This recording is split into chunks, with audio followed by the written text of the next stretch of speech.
Jackson, first speaker for the NEG, and my case will start my first one. Summit negates. Our first contention is conflict. The ICC is currently collapsing.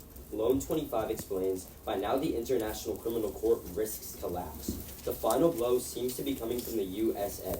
The proposed acts by Trump will impose sanctions, visa bans, and freezing of assets. The issues with the ICC are structural, and U.S. membership cannot fix the court, but only extend its problematic lifespan. Raidmaker 14 states that the ICC suffers from serious structural defects that prevent it from meaningfully contributing to international peace and security. These defects are not America's fault, and they will not be remedied by greater U.S. engagement. ICC failure is good, as the organization is historically proven to be regressive and cause fighting. Coercion Act 24 explains, for instance, not only was the prosecution of Omar al-Bashir conducted in violation of international law norms, but it also compromised the efforts of mediators aimed at conflict resolution within the region. The measures taken by the ICC escalated the tensions in East Africa and led to a long-term discord. Another example was the investigation in Kenya. The ICC found itself trying to promote a resolution that had in fact already been resolved. As a result, the ICC did not lead to results. The ICC often becomes a source of new conflicts or problems. The ICC also faces challenges in respecting fundamental human rights. The most striking example is the case of Jean-Pierre Bemba. After 10 years in custody at the ICC detention center in The Hague, the ICC acquitted him of all charges, citing a, quote, gross and obvious miscarriage of justice. This was the third claim addressed to the court by persons acquitted following a trial. Furthermore, Otonu 09 describes the ICC as ignoring a horrific genocide in Uganda, explaining that government forces have kept a population of 2 million in sub-200 concentration camps where they face squalor, disease, starvation, and death. 1,000 children are dying each week, yet those in a position to raise their voices have chosen to speak out in support of Museveni's, the criminal leader's, regime. Cleverly, Museveni invited the International Criminal Court to investigate crimes, yet the court seems to have been carefully steered away from the government. ICC involvement statistically lengthens conflict and causes deaths. Baroque 17 quantifies, ICC involvement significantly decreases the likelihood of conflict's termination. When the ICC is involved, a 47% decrease in the likelihood of conflicts ending. Our second argument is Ukraine. Trump is about to have diplomatic talks with Russia and Ukraine, and both Putin and Zelensky want them. Osborne from a week ago explains, Putin is ready to call Trump. Trump wants to meet Putin as soon as possible to secure an end to the war with Ukraine. Putin made clear he wants to. Ukrainian President Zelensky is ready to strike a peace deal with Putin. In order to reach a settlement, it's necessary to hold negotiations. It's try or die for negotiations. Other methods like sanctions don't work, otherwise escalation and prolonged conflict. Reid from 2 weeks ago finds that a peace deal would save significant resources, but absent agreement, Putin is prepared to fight for as long as it takes. If no deal is forthcoming, they will focus on prolonging the conflict. With ICC warrants out for Putin, the U.S. recognizing these arrests in the act destroys diplomacy and U.S.-Russia relations and risks escalation. Vinucane 23 writes, confrontation, the Kremlin sees as an existential threat that could bring the risk of escalation. To prosecute leaders like Putin signals a desire to remove Russia's leadership, risks escalation, and complicates diplomacy. A tribunal would signal to the Kremlin that its options are to win or lose and face prosecution, making the war stakes existential for leaders. The Ukraine war must come to a stop, as it has killed millions. Gadzo 24 quantifies that about 1 million have been killed since the war began. Therefore, vote for them.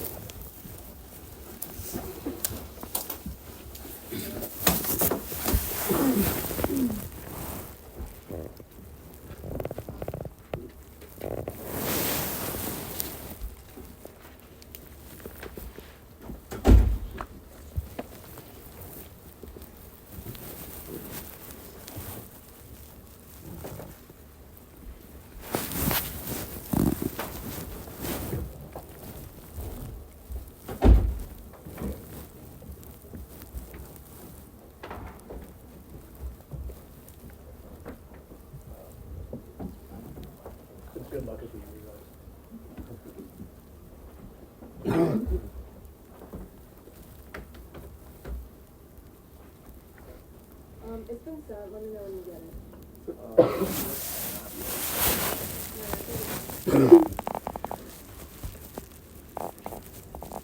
Okay, I got it. Is anyone not ready? Alright, then time will start on my first quarter. Contention 1 is accountability. We are in an era of constant military intervention that has continued to fail. Stevenson 23. The U.S. has become overly reliant on force. As DoD figures rise, diplomatic efforts remain static. Interventions are increasing. The U.S. has been involved in 393 military interventions, 114 after 1989. The U.S. needs to invest more in diplomacy. The current state of foreign policy is a game of whack-a-mole where the U.S. sees issues as only one way of dealing with them. Cabinet 23. American soldiers deployed continuously since World War II. U.S. decision-making has a strong bias in favor of military intervention. The pressure for a military response is immediate. The U.S. military is poorly equipped to handle political tasks. Rate of success under 50%. The ICC would restrain U.S. adventurism. Quote 24. The U.S. has a record of withdrawing or refusing treaties regarding human rights. Track record is more than horrific. The U.S. not compete in the UN Human Rights Council. Most wars are of choice. Considering legal liability encourages careful consideration of human and financial costs of war and self-enforcing military guidelines. ICC membership also pressures to avoid unnecessary war. U.S. military interventions are deadly. Lucas 15. All parts of the world have been the target of U.S. intervention. The U.S. has been responsible for the death of 30 million over the world. Contention 2 is credibility. The ICC is the pinnacle of international democracy. Vision 21. The ICC is a critical pillar of the rules-based international order. It has played an important role in getting justice for the victims of regimes that flaunt human rights and international norms. The cost of not supporting the court now too high in a world where authoritarian empires are once again embracing the aggressive neo-colonial warfare. If global community can put up a united front, would-be aggressors would take note. The U.S.'s wrong decisions with the ICC are killing credibility. Quote 24. Despite being the global superpower with the ability to evade international law, the U.S. still has stakes when it comes to soft power. The U.S. is losing its grip on its influence on the global platform, should be concerned with the soft war it's losing as the comes. Actions translate to abandonment of multilateralism and international law. Consequently, the liberal international order is unraveling.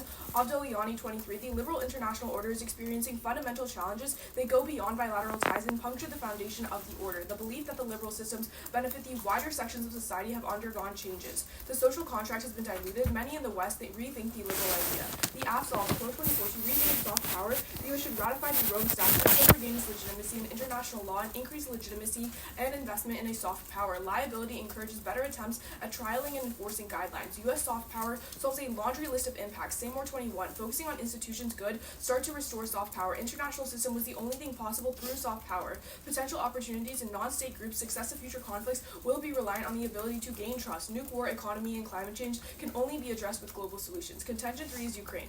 Russia is set to win in 2025. Aid is insufficient, troops are fatigued, and peace talks fail. Beliskov last month, little to indicate Putin is interested in negotiation settlement. Advances of the past year mark shift to breakthrough in the coming year.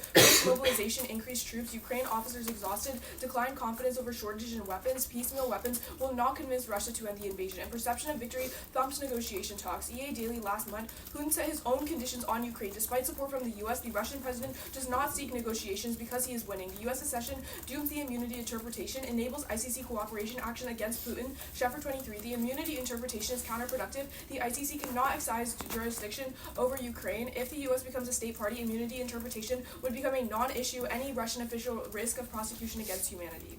Becoming a party has no negatives, readily mobilizes global powers against Russia, reinforces international norms. The time frame is now. Vindman 23, the U.S. joins the ICC will not only benefit Ukraine, but also strengthen international leadership. Critics fear fall flat. Conflicts are resolved through negotiation, abiding by international legal norms. Global community put up a united front to hold Russia accountable. American choices in the coming year either erode the international system or dissuade aggressive competitors. Ukraine defeat flips the nuke risk couch, triggers every nuclear scenario. Schlosser 23, concerns deter the U.S. from providing missiles. If the threat leads to defeat of Ukraine, Russia may use them to coerce other states. Nuke no longer regarded as last result. Global risk of war increases.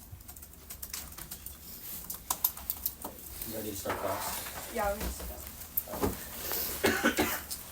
Since I'm first speaker, can I ask the first question? Okay, whatever you want. On my first.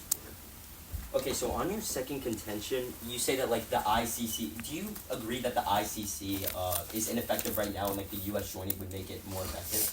No, we would say that the ICC is good right now, but would be better with U.S. support. Do you have evidence stating like how many lives it's saving right now? Like how good is it right now?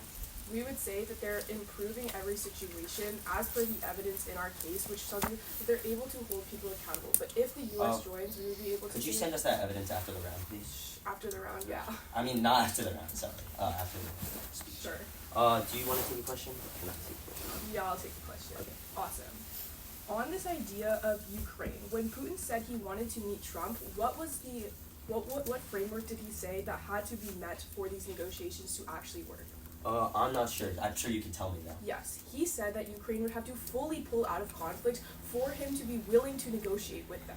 That would mean he's essentially saying, I have to win the war before I talk about doing anything with Ukraine to do any aftermath. But on your case, you're saying that Russia's going to keep attacking. Wouldn't you rather have Ukraine lose the war and save these lives rather than Ukraine lose the war and still lose more lives? No, because Russia is a bad actor. What happens after you lose the war? You either leave or die. It's a genocide. But you would rather have peace talks willing to stop the war rather than just let Russia continue to fight. You said Russia's going to win in 2025. You can't just place your bets on a random statistic that maybe it's going to win in 2025. It's not just a random statistic. Not only is it perceptual that Putin thinks he's going to win, but his troops are advancing right now. That has two implications. If he thinks he's going to win, it doesn't matter if he's actually going to win. It means that he's not actually going to be willing to do negotiations. But two, if he's actually winning, that adds in another layer to it, which means that he's not going to want to do negotiations and he's just going to continue aggressing. What year is your evidence from that says Russia is winning the war and they won't have Putin doesn't want to have negotiations? 2025.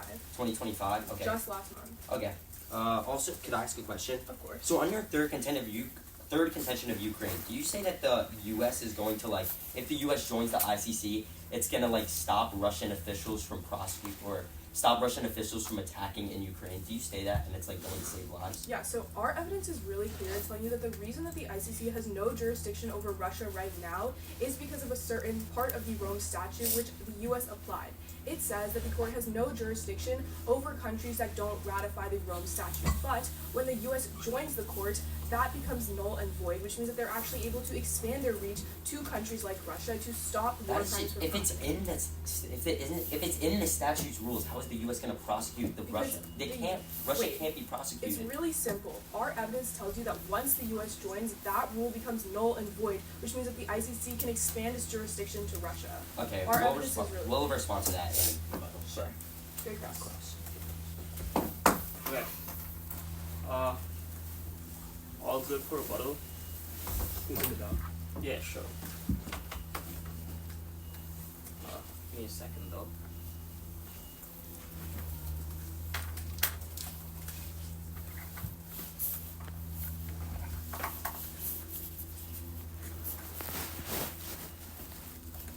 Okay, sending.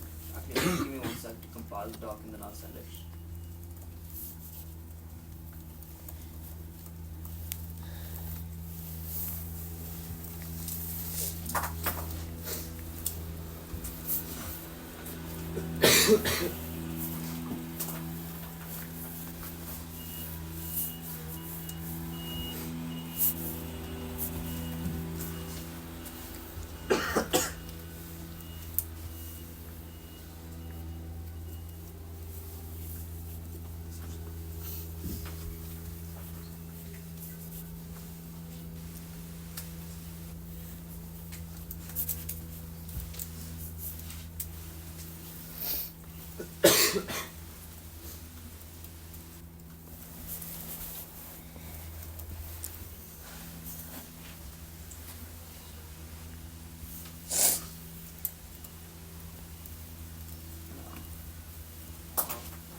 Presented.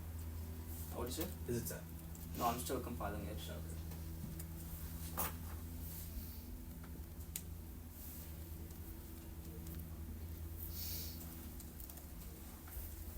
Almost done.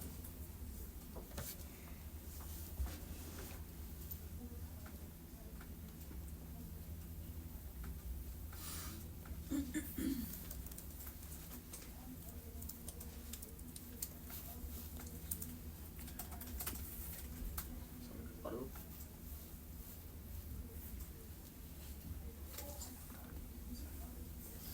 I'm sending the ones.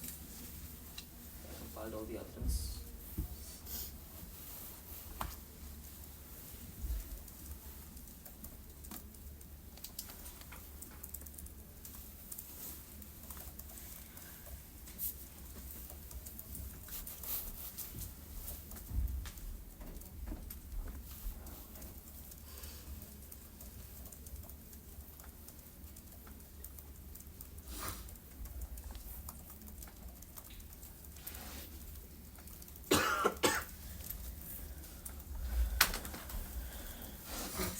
Yeah, I'm sending it in the email. I send the PDF. Let me know when y'all get it.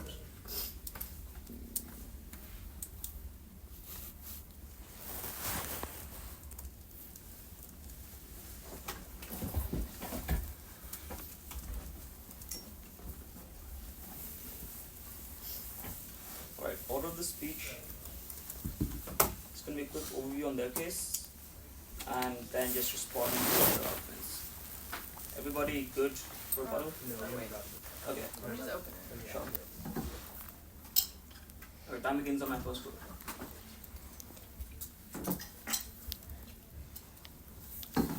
All good? Okay. In that case, time begins now. First, a quick overview. Trump 14 finds the US given its superpower status would exert disproportionate influence over the ICC if it were to join. This could manifest in attempts to steer the court's prosecutorial decisions to align with US foreign policy objectives, thereby compromising the ICC's independence. Let's talk about accountability. Number one, the US won't be held accountable. The Legal Information Institute finds that the President is authorized to bring about the release of any person who is detained or imprisoned by the ICC. The authority shall extend to 1. Covered US persons and 2. Covered allied persons. 2. US allies will put pressure on their judges to block investigations on US troops because of national security interests. According to Kitri 24, 2/3 of the ICC's budget is provided by close US allies. These countries rely on US troops to defend them from aggressive Russian and Chinese governments. Do allies want to endanger troops and defend them? But number 2, even then, look to the overview which finds the US will politicize the ICC, meaning if US is in control, then obviously the US won't bring prosecutions against itself. The prosecution and accountability they talk about will never happen. But 3, the US can leave the ICC whenever it wants. Look to past precedent when Burundi left. According to BBC 17, withdrawal has no effect on investigations. If you don't like the focus of the prosecutor, you can simply leave. 4. US already counters war crimes within its borders. CRS 24 explains that punishes crimes when US nationals were involved. Jurisdiction over foreign nationals found in the US having committed war crimes anywhere, including breaches in the Geneva Convention. But let's talk about this credibility argument. Number 1, the US and the ICC have different interests and goals that make cooperation impossible, which prevents legitimacy and only leads to ambiguity. Belfalencha 24 finds the US creates a tension between the ICC's stated mission and its capacity to act independently without political interference. Until the court can ensure equal treatment, its credibility will remain uncertain. But 2, look to the overview. It makes credibility impossible. If the US politicizes the ICC, how do you think other countries will respond? They will look at the ICC as an even more corrupt institute that the Western world has biased. Obviously, that means the credibility will go down post-affirmative. But number 3, the endorsement of Trump means that legitimacy goes down further. Trump breaks international treaties all the time, and his endorsement is not going to be one to boost ICC legitimacy. Rather, look at the way what he's doing right now. He started trade wars with our closest allies, Colombia, Mexico, Canada. All these countries started trade wars with us, and the relationship is going down in the Trump era. If Trump recognizes the ICC, then obviously the ICC's legitimacy will just further go down, which is a reason as to negate the resolution. But 4, other world powers like Russia and China will not join the ICC. That's key because it means whatever the US does, it does not change the root of the problem. Part 24 finds that the ICC has struggled to find potential of international criminal law, limited by failure of China and Russia to join. It has struggled for recognition, respect, and legitimacy. What does this mean? Even if the US joins, the root problem, which is the other major powers not recognizing the ICC, does not change. If they cannot prove to you that Russia and China will join the ICC post-affirmative, then you're not voting on this legitimacy argument. It has zero impact. but on Ukraine. Number one, realize they said the US joining will mean the immunity clause goes away and the US can prosecute Putin. That evidence is so bad, it's saying that in the app, the immunity clause goes away for the US, which is, yes, literally the idea of the resolution, but it's not about Russia. But two, even if they win that Putin's deals are bad, it is still better if Russia takes some land and stops the war, which is better than the alternative they provide, which is to prolong the war and have hundreds and thousands of people die like they have in the past couple of years. But three, Putin would not be arrested because he would not travel to countries that are a part of the ICC, and even if he did, they would not be willing to arrest him. Law 23 states that Putin is unlikely to travel to a country that agreed to the statute in the near term. There's no guarantee that he'd be arrested, as countries he traveled to would need to be willing to arrest him. Arresting Russia's leader could have dramatic consequences for any country that attempted it. And four, the Russian Constitute furthers this. The Russian Constitute has explicitly prohibited any citizen of the Russian Federation from being deported or being extradited by another state. Obviously, what does this mean? It means their scenario will never take place. You cannot prosecute Putin. But look to our argument on Ukraine. Even if you can't prosecute him, the simple idea that the West is taking a stance against him means all peace talks that are taking place right now go away. Which means that all the peace talks that are happening to some extent in the affirmative get absolutely destroyed. Putin's an irrational actor, and the ICC coming against him is only going to make the situation worse. You should settle for you should save as many lives as you can, even if the alternative is not perfect. Okay, I think I'm going to take a little bit of prep time. You read all the evidence, right? Yeah, the rest I said were analytics, but the analytics are also in there. Okay, cool. I'll run some prep time now.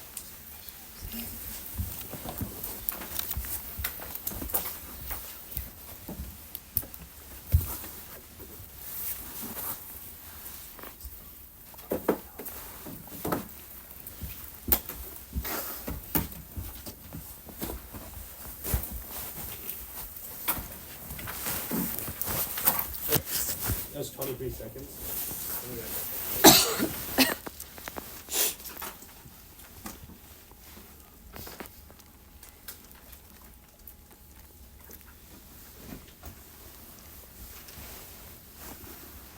Cards are set.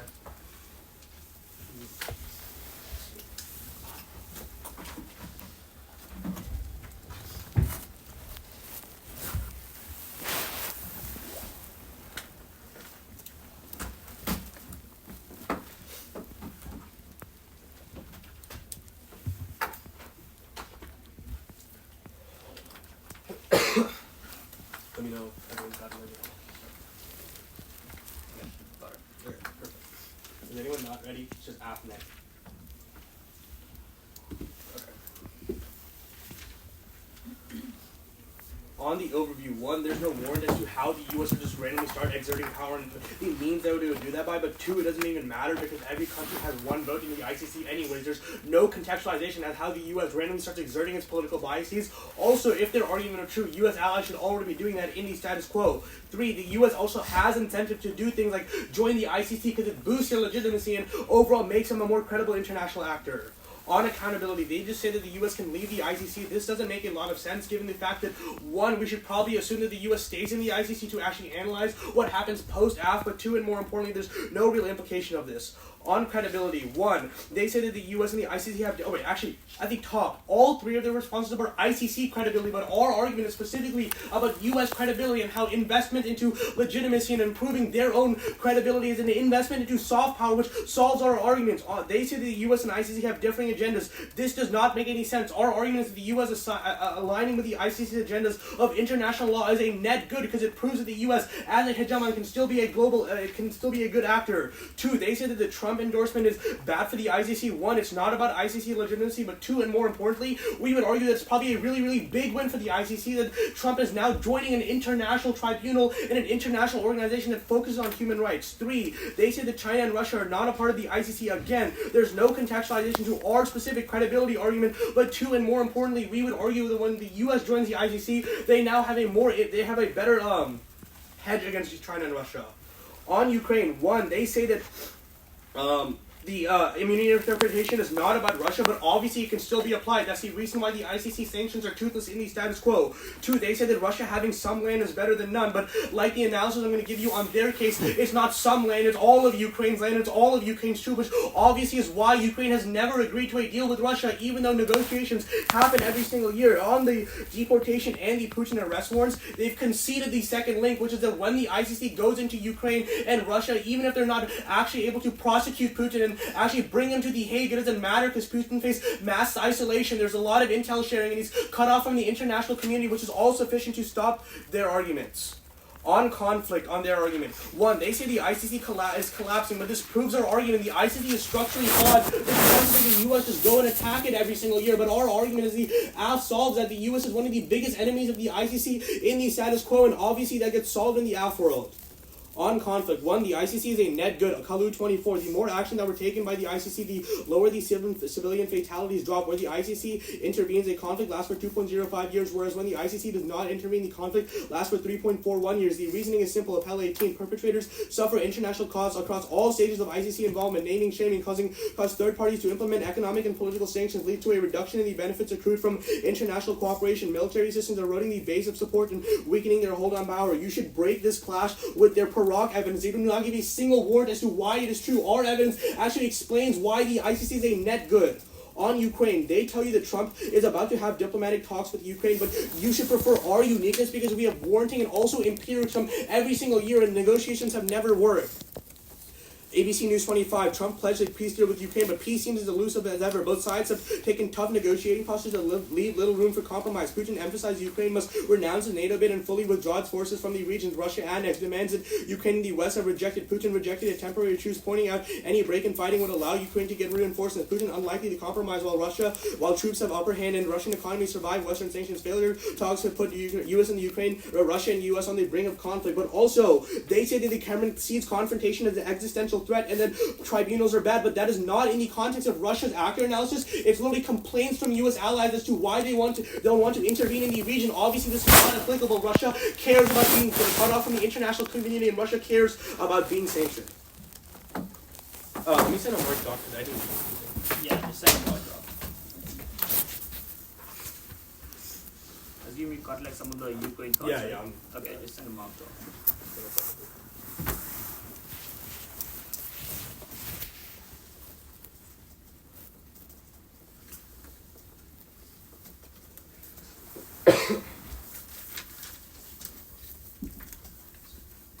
Okay.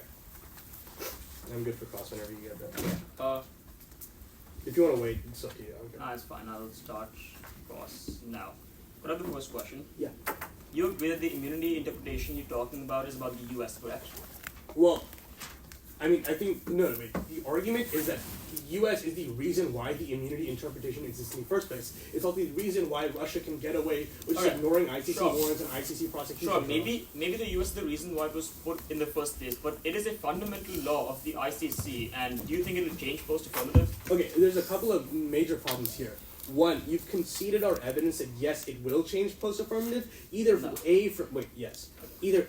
a like a perceptual perspective. Now that the U.S. is acceding to the ICC, now other countries think that they can't just like get away with like blatant human rights violation, the war, but it legally changes as well. But more importantly, right, you have conceded the second link, which explains that as soon as the ICC becomes more legitimized, they have more resources, and they can lead more tribunals. They can start doing things like cutting Russia off from the international economy. Does that mean you have to win ICC legitimacy to win your Ukraine argument? Not necessarily. But you just said that like your link is about ICC legitimacy. Yeah, it's about like ICC resources and funding and having the U.S. backing. Okay, so let's talk about funding, right? Does the ICC lack funding, or does it have enough funding right now? I'd say it lacks funding. Yes, so what's the link on the US making it better? Does the US throw money at this problem? I think the U.S. has a very clear incentive to stop the war in Ukraine, and the U.S. now has a new vessel to do that. Okay, if the U.S. has an incentive to stop the war in Ukraine, then why wouldn't Trump's negotiations right now because be you've exactly conceded that it's very hard to create solvency in the Ukraine issue bilaterally. All of our evidence points to the fact that... Okay, but like you've agreed that the U.S. is the mediator, and you yourself give the intention, the reason that is because the U.S. does not want Russia to... the U.S. is not the mediator. The ICC is the mediator. Wait, that's what you just said. Now the U.S. has an incentive to stop the war. The problem is like you're not letting me finish my sentence, and you're not understanding what I'm saying, right? I'm saying that the U.S. now has a new vessel to do things such as increase the amount of multilateral sanctions, increase prosecutions, increase tribunals, and cut Russia off.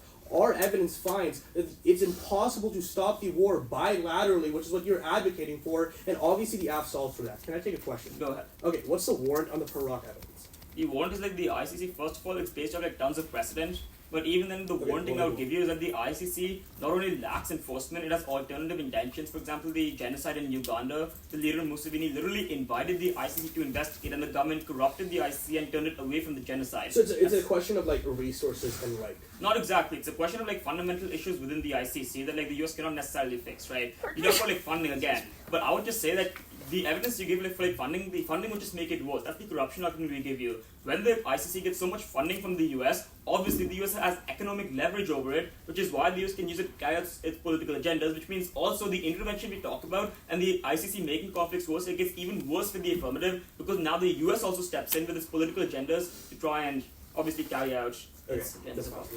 We're going to take prep. Start now.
That's prep.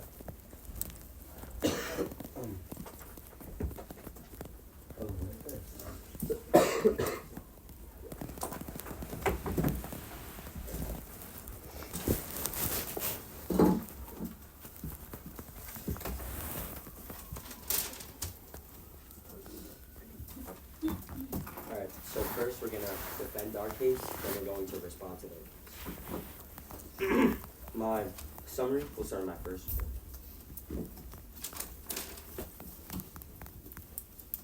Vote on conflict. Currently, the ICC is dying out mainly as a result of US sanctions, and our argument is that with the US joining the ICC, it saves them. This is bad, as the ICC has historically ignored genocide, prosecuted innocent civilians multiple times for decades on end, and decreased the chances of conflicts ending by 47%. If you want to save lives, negate. They say that there's no warrant for a Baroque evidence, but we make the analysis that the ICC does not have the best intent in mind, and we literally give precedent for the genocides in Uganda, where the ICC was corrupted and moved away from the government. Even then, their only other response is that their ICC is good, and not only is our evidence better, as it's from Cambridge University, and much more holistic than theirs, but even if you buy their evidence, they have zero precedent. On their case, first, extend politicization. The U.S. will use its funding to get economic leverage over the ICC, which means that they'll just make the court worse. They say that U.S. allies should do this already, but they don't have as many resources as the U.S. to actually get leverage. They say that the U.S. has incentive to look good, but no. Look at what Trump is doing. He breaks international law all the time. He does not care. On their contention one, we'll go for politicization. If this is true, the U.S. has all the power, meaning we would never face accountability. The U.S. would just be able to show more double standards, not prosecuting itself, and even then we will say that the U.S. is already prosecuting war crimes within its borders, which is conceded. On contention 2, they've conceded that if politicization takes place, then U.S. legitimacy and ICC legitimacy both get worse, because the world sees the U.S. as a biased actor only taking over international institutions for its own political agendas. Even then, look to what we said earlier, that Trump is literally starting trade wars all over the world. A simple accession is not good enough to solve for all the credibility being lost. On their contention first, they agree that the U.S. has an incentive to stop Russia, meaning that the current peace talks should be good. Then we would say that Putin cannot be prosecuted because the immunity clause doesn't go away. They agree that their evidence is about the U.S., not about Russia, meaning we can never prosecute Putin. They also say that Putin will face isolation, but that's already true. He's still lashing out. Even then, we would make the analysis that current peace talks are better. They might give Russia land, but still saves lives. They might give Russia land, but we would still save lives. If you vote for them, you're letting this war continue, and Ukraine land would still all be taken, but with more lives lost. But if you vote for us, even though Ukraine might be taken over, all these lives would have been saved that would have been lost if you vote for the act. Then they say that the perception of this is that Putin backs down. This makes no sense, as they conceded that the ICC has no legitimacy and no enforcement, meaning that Putin would not see this as a credible threat and wouldn't back down. Thank you. Vote for the next. Okay. 23 seconds taken so far. 3:37 left. We'll run that now.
That's all correct.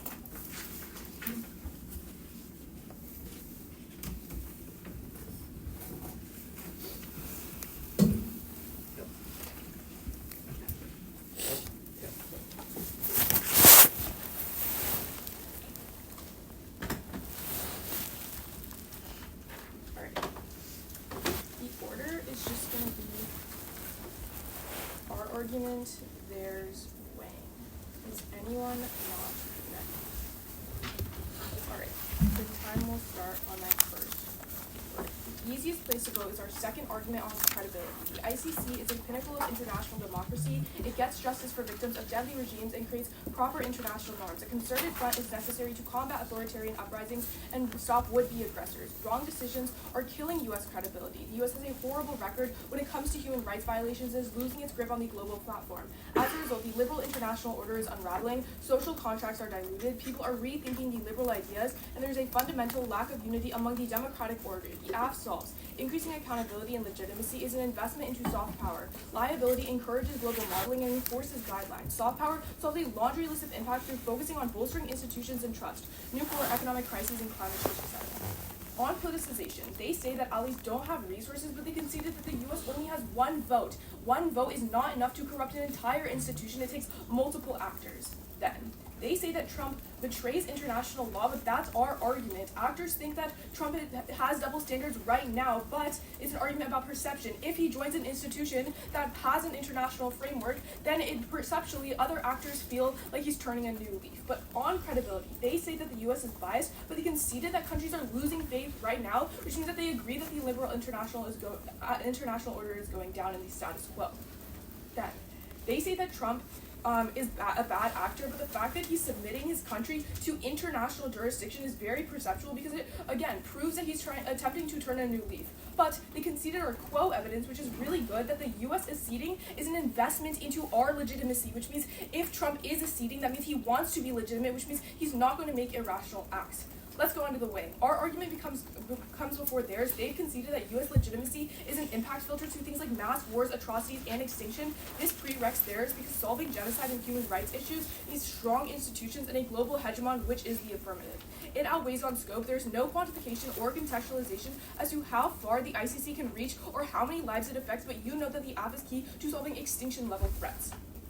On their argument, they just go for this conflict argument saying that they're dying, that the ICC is dying right now because of U.S. sanctions. The only reason that the ICC isn't able to work right now, like they've conceded, is because the U.S. is tearing it down year over year because of sanctions. They say that the ICC is flawed, but insofar as you know it's because of the U.S. sanctions, then you know that they don't actually have any ground because sanctions will go away in the affirmative world when the U.S. is turning the new leaf and stopping their sanctions. But they've conceded our evidence that conflict will decrease by 1.5 years. They just say that their card is better because it comes from Cambridge University, but we are the ones actually doing the analysis. Their Perrock evidence just said that there's a 47% decrease, but nowhere in the card does it explain why there is that decrease. We are doing the long-term analysis over the ICC's jurisdiction of 20 years, which finds that a decreased conflict is a very easy.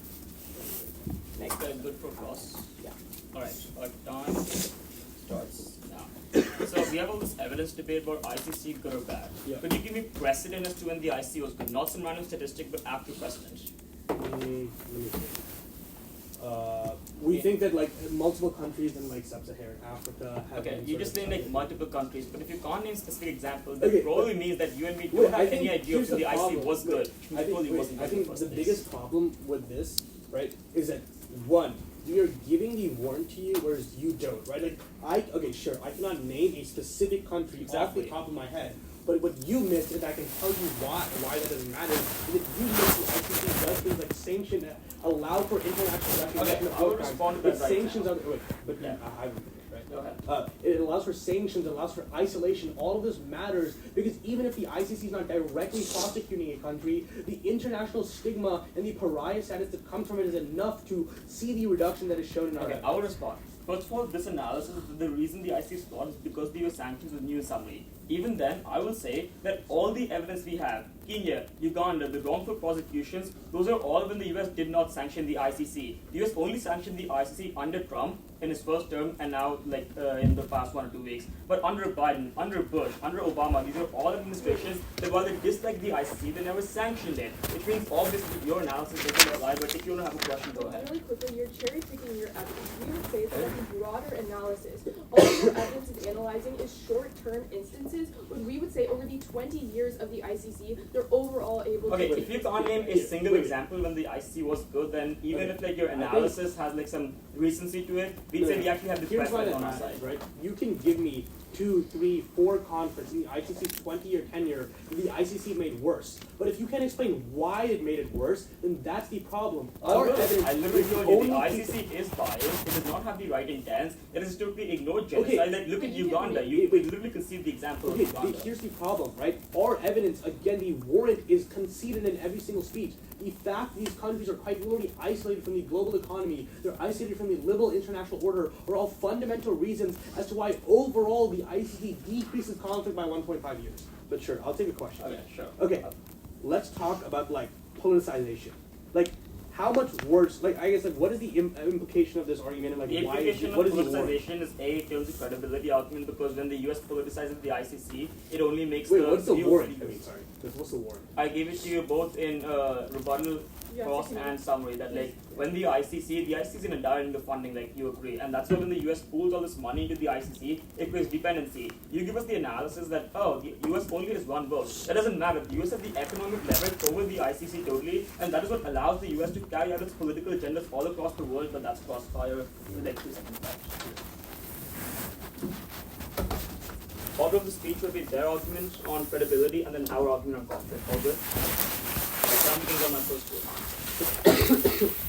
The best place to vote is politicization. They have agreed that the ICC is in a dire need of funding, and when the US recognizes the ICC, it means that the US pools money into the ICC, creating dependency. Their only response is that, the US only has one vote. They have conceded the economic leverage incentive. The analysis that the US has economic leverage, which means the US will use the ICC to carry out its political agendas all across the world. At that point, it turns their argument. If the US politicizes the ICC, then the liberal world order they talk about only gets worse. It means that the US, a biased Western actor, is only spreading its influence, which means US hegemony goes down even further. Even then, on credibility, we will go for the argument that Trump is making credibility a lot worse. They've conceded that he's starting trade wars with Colombia, Canada, and Mexico. The only thing they say is that Trump is going to submit to the ICC. Even then, in the long term, do you really think this matters? Even if Trump submits to one court, he's probably going to make tons and tons of decisions in the next 4 years, making credibility even worse. But at that point, they say that they have a prerequisite on the credibility. If they cannot prove to you that credibility gets better, then obviously that argument doesn't apply.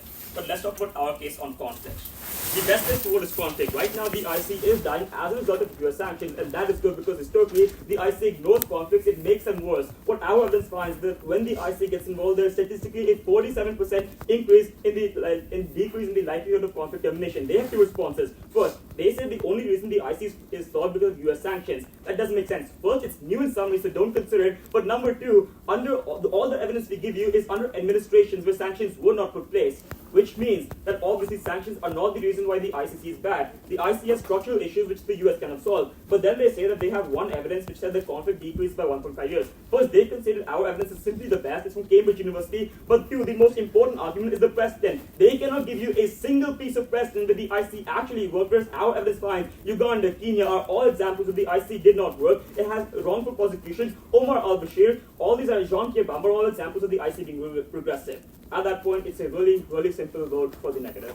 Don't endorse that.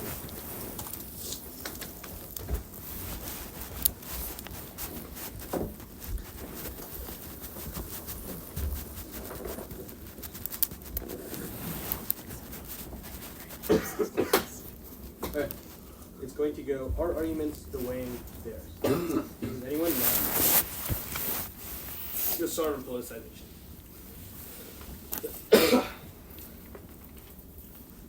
Here's why politicization matters. Every single speech has considered the quote evidence and the actor analysis that we give you. It does not matter if the U.S. has economic leverage or has the means to influence the ICC, if they've conceded that the U.S. has a concerted effort and a concerted reason to accede to the ICC's norms. They have conceded the credibility scenario. Here's why that matters. They have conceded the ICC is the pinnacle of the liberal international order. It's key to norm setting, and the U.S. needs a united front to stop authoritarian uprisings. But also the status quo is killing credibility. The U.S. is losing soft power and multilateralism, and also the liberal international order is unraveling because people are losing faith in the global hegemon. But the Affirmative 12, the core evidence, is excellent. It says that when the U.S. invests into its legitimacy, it's investing into its credibility and its soft power, which is really, really important. They have conceded that increasing U.S. soft power and strengthening institutions is a prerequisite to all of their impacts. It is also an impact filter for existential level threats. The only way to do things like solve extinction, solve economic crisis, solve human rights abuses is having a strong institution. Their only response is the politicization argument, but the fact that the U.S. has clear incentives to be a good actor on the international stage, the fact that the U.S. does not want to kill the ICC, all means that the politicization argument does not matter. This analysis was conceded in the last speech. Then they say that Trump is a bad actor, but they've conceded that Trump has an incentive to accede to the ICC's norms. He needs a win on the global stage. The ICC needs a win on the global stage. These are all warrants that are not on your flow, that are not responded to on your flow from summary. Here's the weighing that was conceded. They have conceded that our argument is a prerequisite to theirs. To solve the arguments like ICC bad, you need a strong institution, a strong global hegemon to combat all of this. They just say we need to win our argument to win the weighing. That's not how that works. Go to their conflict scenario. Here's the biggest problem. Every single speech does not extend a warrant as to why the ICC is bad.